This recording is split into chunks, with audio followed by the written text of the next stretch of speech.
Hello everybody, welcome back to our beginner's course in HTML. In this tutorial we will create a table for our pizza sauce ingredients. Okay, let's begin. So we need to provide a list of ingredients for our pizza sauce. We could write these out in a paragraph, but that wouldn't provide a good user experience for our visitors. We could use a list, but we'll explore lists in the next part of the course for adding other information to our page. So, for our ingredients, we will take the opportunity to learn how to create a table. We will start by creating a section element to contain our table. Like the header element we made earlier in the course for our introduction content, the section element enables us to organize our document into logical pieces. An essential part of coding is to organize our code so that it is easy to read and understand. Good organization will save us, and anyone else who works on our code, lots of time in the future. Using elements such as the section element doesn't necessarily change how visitors view our web page, but it does aid us as developers when working on the code. We will add a comment to our HTML to note that it is our ingredient section. We don't necessarily need to do this either, but again, it is good to practice. Let's introduce our ingredients table with a heading. We have already learned how to do this earlier in the course. We have a main H1 heading, and as this is a subheading, we will use an H2 element. Underneath this, we will place our table. We will create a table with two columns, one for our ingredients and one for the quantities we require.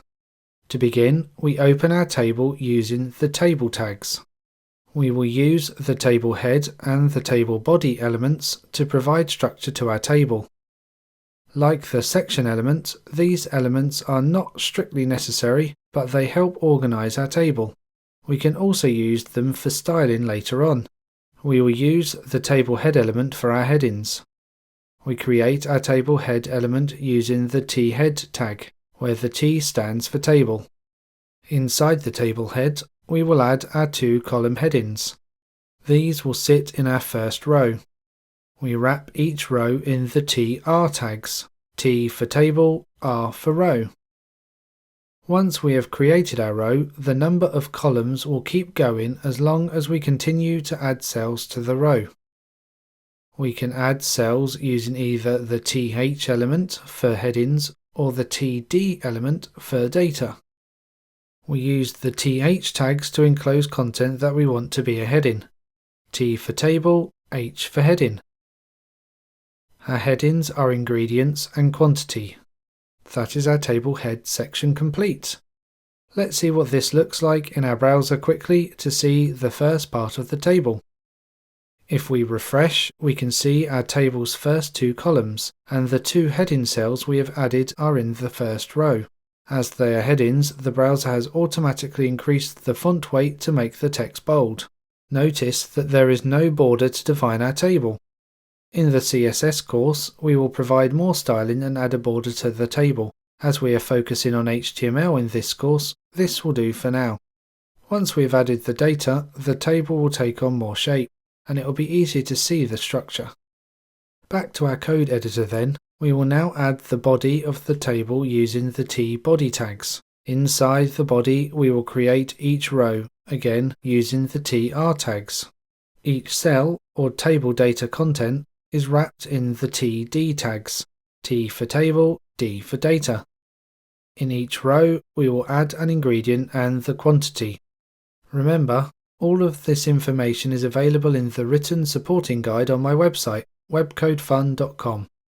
If you are watching on YouTube, a link is within the description section. Each ingredient and quantity added follows the same pattern.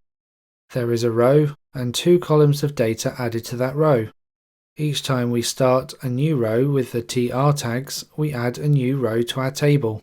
Whilst we are adding text and numbers to our table, you can add anything you like.